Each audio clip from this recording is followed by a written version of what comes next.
Hello and welcome to another episode of Community Update. Matthew Byard is your host today. This summer, the Union of Black Artists Society will host Wu-Tang Kayla B's, a group of rap artists affiliated with the legendary Wu-Tang Clan. Here to tell us all about it is the event coordinator herself, Tara. Welcome to the show. You have a tongue twister as a name. Get it correct. T-double-T-T. Actor, playwright, and co-founder and board member of the Union of Black Artists Society. I have that right? You got it. You got it. U-Base. Pardon me, U-Base. Mm-hmm. And so just next month, you're bringing in Wu Kayla B's. Mm-hmm. Now this is we were sort of wrestling with how to word this before we went on air, but a group of artists affiliated with the Wu-Tang Clan and solo artists and the group Killer Army, who's I guess the headliner of the show? Yes, you got it. How did this show come to be? You're here to promote it?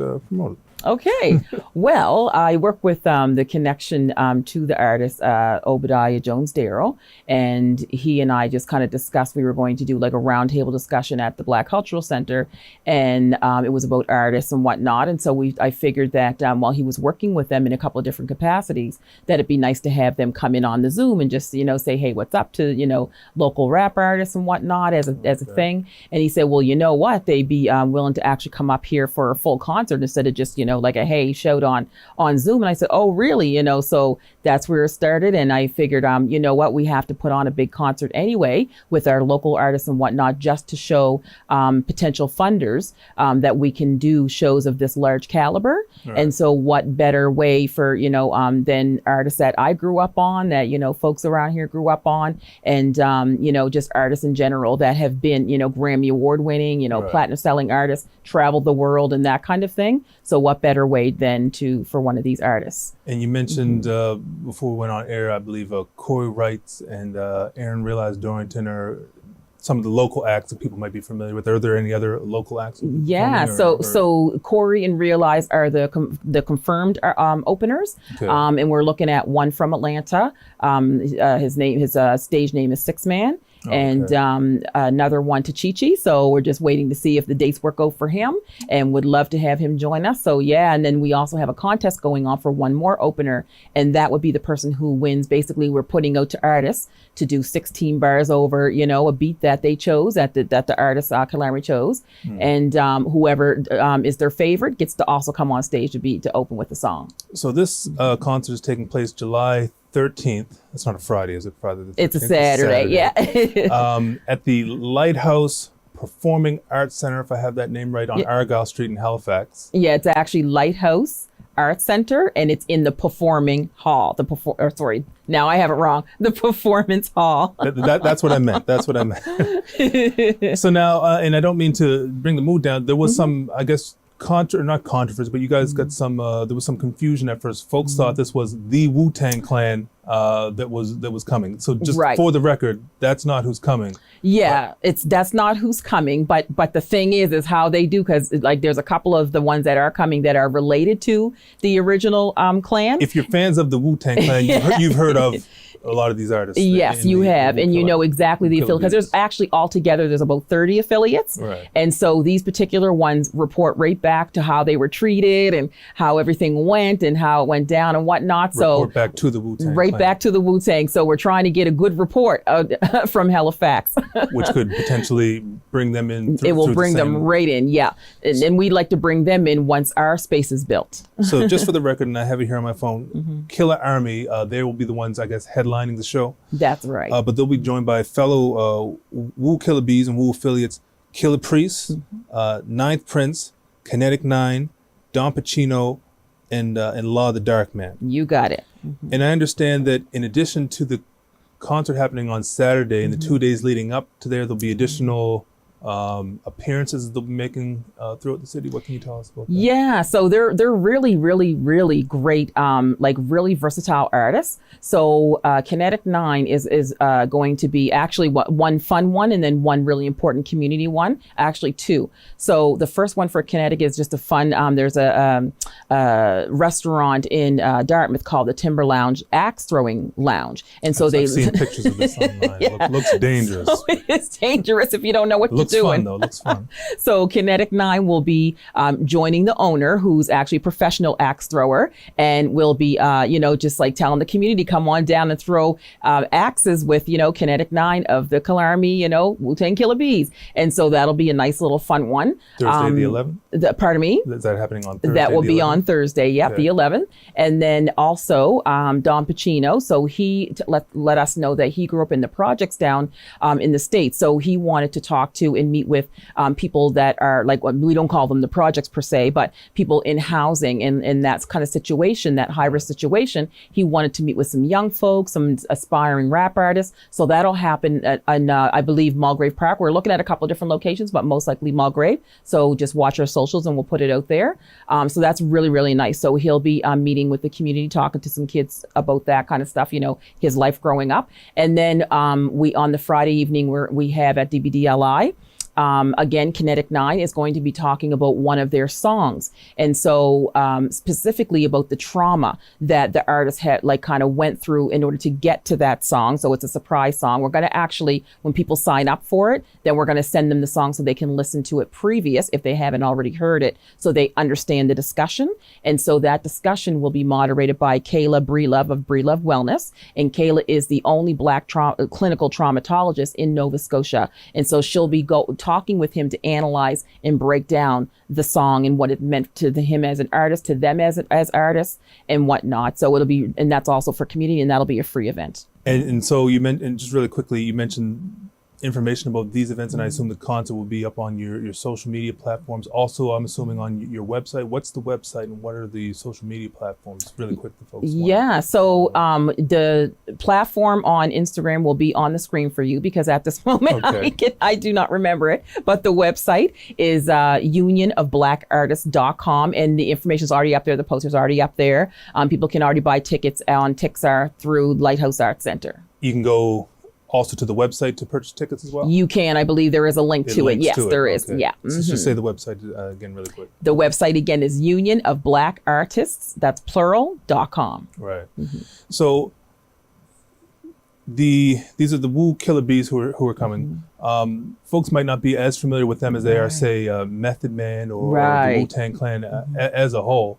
But as you said, they came up with them, and they come from New York, which is the home of hip hop, so to speak. Yeah. We were speaking before we went on camera, and I used the example of KRS-One, who once performed at the Marquee here in Halifax, who I knew some of his hits, not completely familiar with his catalog, but he's the type of MC also from New York, who's able to, rock a crowd, even if you never heard of him. Just for a good time. You assume this will be the case as well, along with the local artists who folks have heard of. Oh yeah, my goodness, yes. I've started listening to more of their music because I only know like a few of the hits, and everybody knows me. They know I'm a gospel girl, but I appreciate a good musician. I appreciate rap at its core because of where it came from and what it means and what artists are saying. Doesn't matter what genre we choose. Like just being able to relay your message through your medium is amazing to me, and I support all of it. And so just understanding that, it's just going to be just a good time. They know how to work that stage. I was so impressed. So anyone who goes there, whether they've heard of Wu Killer Bees, whether their level of familiarity, they'll likely have a good time. Yeah. But also, and I may be bearing the lead a little bit here, but if you're going out to this concert, you're actually supporting future Black community initiatives here locally in Halifax. Yes, here locally. Can you tell us about that? Yeah. So another reason why we went forth to put on this concert is another twofold, is to raise funds for our architect fees and just the beginning startup fees to build our theater and our performance hall. That so the Lighthouse staff and owners are actually mentors for us. Building the space because that's where I work and I started there. So you're building your own theater. Yes. And sound stages, I believe. For folks who've never heard any of this, here I know for the first time. Where, how? What's the purpose? So it started off with Charles Taylor Theater, and so we're still working with Charles Taylor Theater, partnered with Union of Black Artists Society to bring this to fruition. So we've been working with Akuma to get some land from them to build it there. We've just recently acquired a new partnership with Dance Studio 26 for them to come into the space because it's all arts and we just want to be there together. So that's what we're looking to do. So that's across from the Black Cultural Center. Mm-hmm. And so we've asked them for 12 acres. So those talks are still going on. They're definitely, yes, that they want us there, but just all of those, little, what do you call it? The weeds and details and everything of how much acres we'll actually get, because we have to have enough for the building as well as for the 400 car park. Mm-hmm. So there's just all those talks going on. And then right in Preston, we're working with the Department of Housing and Municipal Affairs to acquire some Crown land to build 3 different sizes of sound stages. And in sound stages, most people know that's where you make movies, music videos, all the thing, and also can be used for concerts as well. Can be like multi-use as well as housing, so affordable housing. So just adding on to, like Akuma has been able to build those beautiful homes that people are now living in. Exactly. Yeah. And so because the Crown land in Preston that we're after, we didn't realize that it's deemed for housing. So we figured, okay, well, we might as well just do that too, because when we build all these production facilities, then we need to house people. So it goes hand in hand. And I mean, there's so many different ways I can go with that. I want to try to be concise, but yes, this concert goes well. That could do well for potential funders to help. Yeah, it just proves to them. It just proves to them that we know what we're doing. We have the potential. People are coming out for this, but they want it to be in their community as well. They don't always want to have to come over to Halifax for a good time like this, to be close to home and whatnot, for safe traveling, just for fun anyway. And nobody wants to hop on a plane all the time to go to Budweiser stage in Toronto or Rogers or whatever. You want to be able to have something just as large quality. And then go home. Right, and then go home. And a lot of these artists, like, they don't get toured here. Right. They don't get toured here for a number of reasons. And so, like when they come, they're like, where's the Black community? Every time I've been involved with a celebrity that's an actor or musician or whatnot, they're looking for the Black community. Just recently, the comedian Aries Spears performed here in Halifax, and that was the first thing he said as soon as he came out on the stage. Where are the Black people? Where are the Black people? I was walking around earlier. Everyone's looking at me like I'm some sort of leprechaun now. Maybe he should have did a show in Dartmouth. That would have been a different experience. But I can go on and on about that. I know, yeah. But I guess what I was going to say, hearing you talk, it reminds me of, I guess, a few years ago, the artist Mr. Cheeks from the Lost Boys. I'm not sure if you're familiar. He was performing in Highfield, I believe, at the Parkside Pub. But then, I don't know if it was the next day or the same day, I saw photos at the East Preston Gives Back basketball tournament at the East Preston Rec Center. Mr. Cheeks pulled up. Right. So to hear you talk, I mean, is the vision, I guess, to down the road Wu-Tang Clan comes rather than host them, say, somewhere in Halifax, host them in Preston at a theater or soundstage, something like that? You've got it. And it just like tears are behind my eyes hearing you say that about Mr. Cheeks, because like that's the thing. Like, we're not trying to stay siloed. We're not trying to separate and segregate and all that. All we're saying is that we want our artists that look like us to be near us as well and toward them, like, because you still want Halifax because it's downtown. It's where the after parties can be at the bars and everything. So it's not against it. It's just that as well, in addition to, and that's what they're looking for. And when I talk to Black people from the United States, I'll just use African Americans for an example. A lot of people are hearing from the first time out of my lips that, this was Nova Scotia, Canada I'm talking about, not going a long history lesson, but, this was the first place where Black people were living in communities freely outside of Africa. Yes. The home of the first and only back to Africa mass exodus. Yes.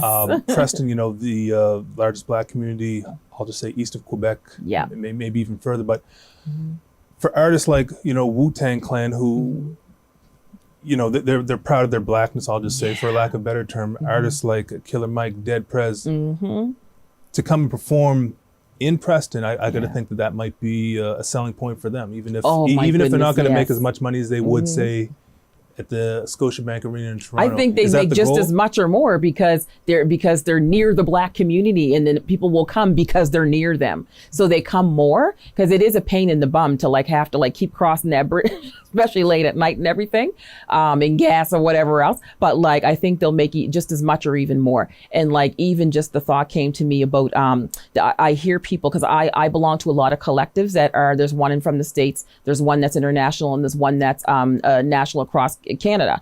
And so they keep calling us the Mecca. I've been hearing that a lot. And so people are trying to come, like they want to come here. And so the opener from Atlanta, they contacted us to get on the stage. So like as soon as, because at first it was only going to be a couple. In the beginning, I forgot that part of the story. There was only going to be 2 of them. And we're like, oh yeah, okay, we'll bring up those 2 to test the waters, whatever. But then as soon as they heard that they were coming here, the other 3 were like, we want to come. Oh, really? And I was quite happy by that. I'm like, oh, they know about us. So yeah, they're really excited. They want to help. Like they said they want to help some fashion brands and all that kind of. If there's any fashion brands out there, contact us, info@unionofblackartists.com, because they want to like big up people's fashion brands and put it on their socials and everything, because people like their fans are blowing their socials up. They cannot wait, because we're to mention we're also live streaming. So this is for outside of Nova Scotia. So if you're in Nova Scotia, you can't catch the live stream, but outside of Nova Scotia for their fans, because their fans have been asking for access to the concert. And it's interesting, the Wu-Tang brand, it's a pretty big brand. Yeah.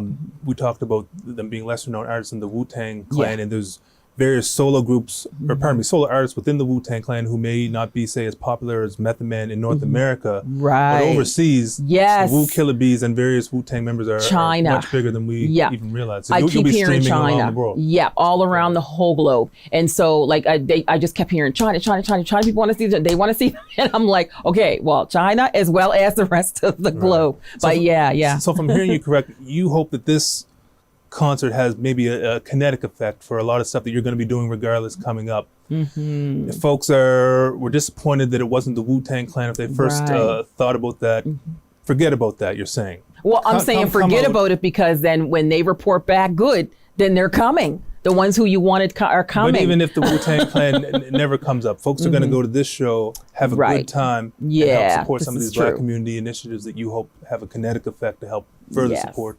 This is true. Our community. But you can put a bow on this. I don't know what more I can say. Is there anything that I left out? What more would you want to say to people to encourage them to come out? Yeah, so I just encourage people to come out for those 2 very main reasons. They're stellar, amazing, award-winning artists. So come out for just that simple fact. Come out because you have your local artists that you'll be supporting on the stage as well. And also come out because it's a good, clean time. The bar will be open, so do your thing. Is it all ages? It's not all ages, because like the bar will be open, and the after party will be at the Dome. So come down to hide and seek. It can hold up to 250 people. So come out and enjoy that as well. And then also just know that you're supporting. Your dollars are going to also support the building of our very own in the Black community, our very own Performance Arts Center. July 13th. July 13th, Lighthouse Arts Center. The days leading up to that, there'll be events around town. Couple of events, yes. Social media, look at the socials, yeah. Or the website to get more information. You got it. Yeah. She's an actor, playwright, creative entrepreneur. She's the co-founder and the board chair of the Union of Black Artists Society, and she's coordinating and promoting it's officially titled Wu-Tang Killer Bees Swarm Nova Scotia concert here at the Lighthouse Performing Arts Center on Argyle Street, Halifax, July 13th. Tara Taylor, thank you for joining me. Thank you for having me, Mr. Matthew. You're very welcome.